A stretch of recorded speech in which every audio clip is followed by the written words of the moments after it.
அனைத்து ஊடக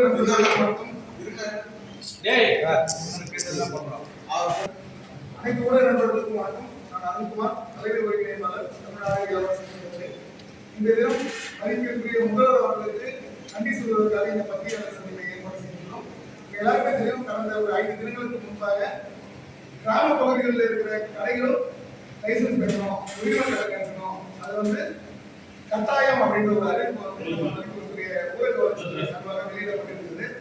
அப்போ அதுக்கு நம்ம எதிர்ப்பு தெரிவிக்கிறோம். ஏன்னு கேட்டீங்கன்னா, கிராமப்புறங்களில் தான் சிறிதளவு வணிகம் கொஞ்சமாக பாக்கி இருக்கு. நகரப்பகுதிகளில் இருக்கிற வணிகங்களை வந்து பெரும்பாலான வணிகங்களை ஆன்லைன் மற்றும் கார்பரேட் கையெழுத்தாங்க அப்படின்னு நம்ம தொடர்ந்து பல எதிர்ப்புகளை தெரிவிச்சிருக்கோம். கிராமப்புறங்களில் இருக்கிற வணிகத்தையும் சீர்குலைக்கிற நோக்கில் இது ஒரு அறிவிப்பு வெளியிட்டது. ஏற்கனவே இந்த கிராம பஞ்சாயத்து கடைகளுக்கு வந்து அங்க இருக்க பஞ்சாயத்து வந்து தீர்வு வச்சிருந்தாங்க. ஒரு ₹100 அது பஞ்சாயத்துக்கு ஏற்ற மாதிரி மாறும். அப்படி இருக்கிற நேரத்துல குறைந்தபட்சம் இந்த மாதிரி லைசன்ஸ் வந்து இம்ப்ளிமெண்ட் ஆச்சுன்னா குறைந்தபட்சம் 5000 இருந்து 50000 வரை வரும். அது அரசு வந்து 119 வகையில இந்த விஷயங்களை வந்து பட்டியலிட்டாங்க வணிகத்தை. அப்போ இது இருக்கக்கூடாது அப்படின்னு சொல்லிட்டு கோயம்புத்தூர் பொன்னாம்புத்தூர்ல நாங்கள் ஒரு கிராம பஞ்சாயத்து முக்கிய ஒரு ஆர்ப்பாட்டத்தை அறிவிச்சிருந்தோம். நாங்க ஆர்ப்பாட்டம் பண்றதுக்கு முன்னாடியே அரசு வந்து அதை திரும்ப பெற்றுக் கொண்டது. அதற்காக முதல்வருக்கு நன்றி தெரிவிச்சிருக்கோம். எப்போதும் இல்லாத வகையில இந்த முறை வந்து வியாபாரிகள் எந்த ஒரு பிரச்சனைனா வியாபார சங்கங்கள் மட்டும்தான் ஆர்ப்பாட்டம் அனௌன்ஸ் பண்ணுவோம். எந்த ஒரு கட்சிகளும் வந்து அதுக்கு வந்து எதிர்ப்பு தெரிவிக்க மாட்டாங்க. ஆனா இந்த முறை மதிப்பிற்குரிய எதிர்கட்சி தலைவர் திரு எடப்பாடி பழனிசாமி அவர்களும், பாட்டாளி மக்கள் கட்சி தலைவர் திரு அன்புமணி ராமதாஸ் அவர்களும் மற்றும் தமிழக மாநில காங்கிரஸ் தலைவர் திரு ஜி கே வாசா அவர்களும் இருக்காங்க. அதனால அவர்களுக்கும் நாங்க நன்றி தெரிவிச்சுக்கொள்கிறோம். அப்புறம் முதல்வர் அவர்களுக்கு நன்றி தெரிவித்தாலும் அரசோட தோல்வியா தான் நாங்க இதை அறிவிக்க மாட்டோம். ஏன்னு கேட்டீங்கன்னா, எந்த துறையில இல்லாம இந்த முறை 2 முறை அரசு தன்னுடைய அரசாணைகளுக்கு திரும்ப பெற்றிருக்காங்க வணிகர் சார்பா. முதல்ல வந்து தொழில் வரி வந்து 3 வருஷத்துக்கு கட்டணும் அப்படின்ற ஒரு விஷயம் முதல்ல அதை வந்து கட்ட முடியாத சொல்லிட்டு ஒட்டுமொத்த எதிர்ப்பின் காரணமாக அரசு திரும்ப பெற்றது. இரண்டாவதாக இந்த ஒரு விஷயம் பஞ்சாயத்துல இருக்க கடைகள் வந்து லைசன்ஸ் எடுக்கிற விஷயம். ஏன் அரசுக்கு இப்படி ஒரு தோல்வி ஏற்பட்டது அப்படின்னு நம்ம யோசிக்கும் போது, அரசு ஒரு சார்பா அதாவது ஏதாவது ஒரு ஆலோசனை பண்ணும்போதும் இம்ப்ளிமெண்ட் பண்ணும்போதும் அனைத்து வணிக சங்க பிரதிநிதிகள் கூடாம தனிப்பட்ட ஒரு நபரை கூப்பிட்டு பேசுற வெளியே தான் இது. உங்க எல்லாருமே தெரியும், நீங்க ஹைகோர்ட் கூட ஒரு தீர்ப்பு கொடுத்துருக்கு. அரசோட நலத்திட்டமா இருந்தா கூட மதிப்பு முதல் படத்தை அது போடக்கூடாது எல்லாருமே தெரியும். அப்படி இருக்கும்போது ஒரு கொள்கை ரீதியான ஒரு முடிவு எடுக்கும்போது அனைத்து எத்தனையோ லட்சம் மனிதர்கள் இந்த தமிழ்நாட்டில் இருக்காங்க. அவங்களுக்கு ஒரு விஷயத்தை நம்ம இம்ப்ளிமெண்ட் பண்ணும்போது ஏன் யாரையும் கூப்பிடாம இப்படி ஒரு விஷயத்தை அரசு இம்ப்ளிமெண்ட் பண்ணுது. முதல்வர் காலத்து இந்த விஷயம் போதானே எங்களுக்கு தெரியல. முதல்வர் எல்லாம் தெரிஞ்சு இந்த விஷயத்தை பண்றாரா இல்ல முதல்வருக்கு தெரியாம அரசு அதிகாரிகளும் அமைச்சர்களும் அவங்க கூடி இந்த மாதிரி விஷயத்தை இம்ப்ளிமெண்ட் பண்றாங்க விஷயமே எங்களுக்கு முதல்ல தெரிய மாட்டேங்குது. இன்னைக்கு ஐ பெரியசாமி அவர்கள் ஒரு விஷயத்தை சொல்லியிருக்காங்க. இவ்வளவு எதிர்பார்த்ததுக்கு இந்த விஷயம் சொல்லியிருக்காங்கன்னா, எடப்பாடி பழனிசாமி அவர்கள் நாடகம் ஆடக்கூடாது, நாங்க வந்து ஒரு குழு ஒண்ணு அமைச்சு அந்த குழுவை வணிக பிரதிநிதிகள் எல்லாம் சேர்த்து அந்த குழுவோட ரிசல்ட்டுக்கு அப்புறம் இதை இம்ப்ளிமெண்ட் பண்ணணும்னு சொல்லியிருக்காரு. ஏன் இதை முதலே சொல்ல அவரு அப்படின்ற ஒரு கேள்வி எங்களுக்கு எழுந்தது. இனி வரும் காலகட்டத்தில் போன்ற விஷயங்கள்ல எல்லாரையும் கூட்டு முடிவெடுக்காம அரசு இம்ப்ளிமெண்ட் பண்ணாங்கன்னா எங்கெங்கெல்லாம் ஆலோசனை நடக்குதோ அங்கெல்லாம் நாங்க கருப்பிடுறோம். அதுக்கெல்லாம் முக்கியமா இந்த விஷயமே அதுக்காக ஐபிஎஸ் சொன்ன மாதிரி ஆலோசனை கொடுத்தா அவர் யாரை கூப்பிட போறாரு? இவ்வளவு நாள் யாரை கூப்பிட்டாங்க? 4 வருஷமா நடக்குது ஆட்சி. யாரை கூப்பிட்டு எந்த விஷயத்தை எப்படி இம்ப்ளிமெண்ட் பண்ணாங்க? தொழில் வரிய 3 வருஷத்துக்கு ஒரு கட்டணும்னு சொல்லி யாரை கேட்டு முதல் முடிவு. அப்போ அந்த இடத்துல இருக்க அமைச்சர்கள்லாம் என்ன பண்றாங்க? அப்போ தனிப்பட்ட ஒரு நபருக்காக தனிப்பட்ட ஒரு அமைப்புக்காக ஒட்டுமொத்தமா தமிழக அரசு ஏன் கேட்க போயிருவாங்க அப்படின்ற ஒரு கேள்விக்குறிக்காக இந்த தமிழக மதிப்பிற்குரிய முதல்வர் அவர்கள் இப்ப எலெக்ஷன் வரப்போது 2026 எல்லாருமே ஒரு வருஷத்துக்கு முன்னாடி எலெக்ஷன் சரியான முடிவெடுத்து வணிகர்களுக்கு சரியான நீதி வழங்கி சரியான முறையில எந்த ஒரு இம்ப்ளிமெண்ட் பண்ணா கண்டிப்பா மிகப்பெரிய வணிகர்களுக்கு எதிர்ப்பான ஓட்டுகள் வந்து அவர் கண்டிப்பா விடாது. வணிகர்களுக்கு ஓட்டு கண்டிப்பா முதல்வர் விடாது. ஏன்னா இன்னைக்கு உங்க எல்லாருமே தெரியும், வணிகம் செய்யற கடைகள் வந்து ரொம்ப குறைஞ்சு போச்சு. எல்லாமே கார்பரேட் கையில போயிடுச்சு. நகரங்கள் மட்டும் இல்ல, கிராமங்களிலுமே இன்னைக்கு ஆன்லைன் ஒரு காசு அதிகமாயிடுச்சு. மிகப்பெரிய கார்பரேட் மார்க்கெட் டிமார்ட் மாதிரி கடைகள் வந்து திருச்சி, மதுரை, சென்னை எல்லா இடத்துலயும் வந்துச்சு. உங்க எல்லாருமே தெரியும், 14 ரூபாய் விற்கிற மேகி பாக்கெட் 10 ரூபாயில டிமார்ட்ல விற்கிறாங்க. எப்படி விற்கிறாங்க?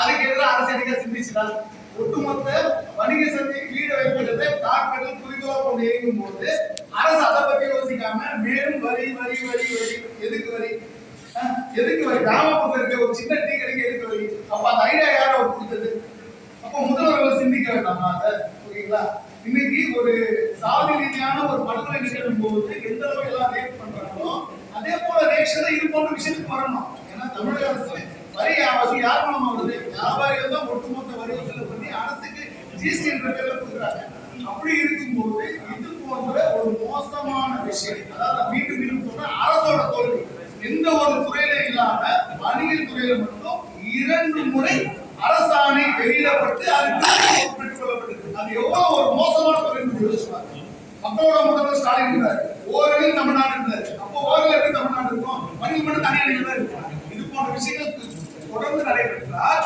வணிகர்கள் தனி அணியில் தான் இருக்கும் ஆகவே மதிப்பிற்குரிய முதல்வர் ஒரு ஆலோசனை கொடுத்த உடனே கூடுங்க எந்த ஒரு தனி நபர் இல்லாம பதிவு செய்யப்பட்ட அனைத்து வணிக சங்கங்களையும் அதற்கான பிரதிநிதிகளையும் கூப்பிட்டு அதுக்கப்புறம் இம்ப்ளிமெண்ட் பண்ணுங்க இல்லைன்னா கடை கோடையில கூட ஒரு கிராமத்துல கூட கடை இருக்காது அது ஒரு சகாப்தமே இருக்காது வியாபாரம் செய்யக்கூடிய சங்கங்கள் சகாப்தமே இல்லாம ஒட்டுமொத்த வணிக நிறுவனம் துணை தெரியப்படும் ஒரு முறை லைசன்ஸ்னா சென்னையில ஒரு சின்ன பெட்டி கடைக்காரர் மாநகராட்சி சொல்லியிருக்காங்கன்னா வருஷத்துக்கு 5000 ரூபாய் கட்டணும் அதான் நிதர்சனமான உண்மை அந்த 5000 ரூபாய் எப்படி கட்டலாம் கொஞ்சம் யோசிச்சு பாத்தீங்களா இன்னைக்கு அனைத்துமே கார்பரேட் மாசம் போனதுக்கு அப்புறம் அந்த 5000 ரூபாய் கட்ட முடியாம இன்னைக்கு சென்னையில வந்து 20% கடைகள் மூடப்பட்டுள்ளன அது நாங்க சொல்லல அரசு சொல்லுது அரசு தான் சொல்லுது 20% மளிகை கடை கொடுத்தாங்க அப்ப நமக்கு அவங்க என்ன பண்ணாங்க சுமோட்டோ ஸ்விக்கில சாப்பாடு வித்துட்டு ஒரு சுயமா வணிகம் செய்த ஒருவரும் இன்னைக்கு வந்து கார்பரேட் சாப்பாடு சந்தைப்படுற வேலையை பண்ணிட்டு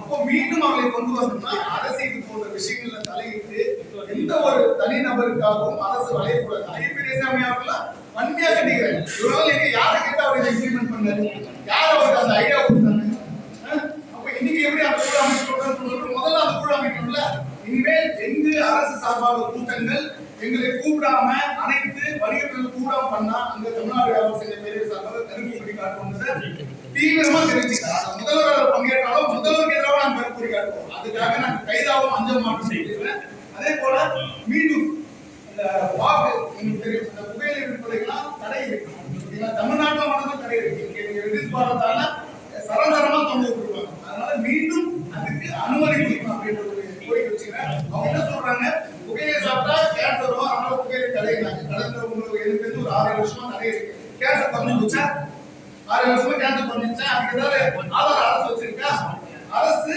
2 அரசும் மாற்றி மாற்றி மதுக்கடையிலிருந்து மதுபானம் விற்பனை செஞ்சிருக்காங்க அதை தடுங்க அதை விட்டுட்டு பெட்டி கடைக்காரன் அந்த பாக்கு தான் குறைச்சிட்டு இருக்காங்க அதனால கேன்சர் வரது 2வது விஷயம் மக்களுக்கு விழிப்புணர்வு நீங்க ஏற்படுத்தணும் இப்போ நீங்க குறைச்சிச்ச கேன்சர் அப்ப அந்த கடைக்காரர்கள் அந்த பெட்டி கடை இதெல்லாம் மனத்துக்கு போடுறீங்க சிகரெட் விற்க கூடாது ஓகேவா அப்போ தடை பண்ணல ஒட்டுமொத்தமா ஐடிசி தடை பண்ணுங்க ஐடிசி தடை பண்ண மாட்டேங்கிறீங்க அது தடை பண்ணல சிகரெட் விற்கணும்னா ஐடிசி தடை பண்ணல இப்போ மிகப்பெரிய கார்பரேட் நிறுவனத்துக்கு ஒரு மீது சின்ன சின்ன வியாபாரிகள் இருக்கு இல்லையா அடுத்ததாக பிளாஸ்டிக் பயன்பாடு இந்த பூமியை காப்பாற்றணும் அது எல்லாமே நியாயமான விஷயம் தான் அதை எல்லாத்தையும் இம்ப்ளிமெண்ட் பண்ணணும்ல கார்பரேட் இம்ப்ளிமெண்ட் பண்ணணும்ல பிரிட்டானியா பிஸ்கட் கவர்ல தானே வருது அதையும் தடுக்க மாட்டேங்கிறீங்க லேசிக்ஸ் கவர்ல தானே வருது அதையும் தடுக்க மாட்டேங்கிறீங்க அப்போ அதுக்கு கொள்கை ரீதியா ஒரு முடிவு எடுத்து பிளாஸ்டிக்கை எப்படி மறுசுழற்சி செய்யணும் அப்படின்னா அரசு இருக்கணும் இன்னைக்கு எல்லா இடத்துலயும் பிளாஸ்டிக் கிடைக்குது பாக்கி எப்படி எல்லா இடத்துலயும் கிடைக்கும் அது பிளாஸ்டிக் எல்லா இடத்துலயும் கிடைக்குது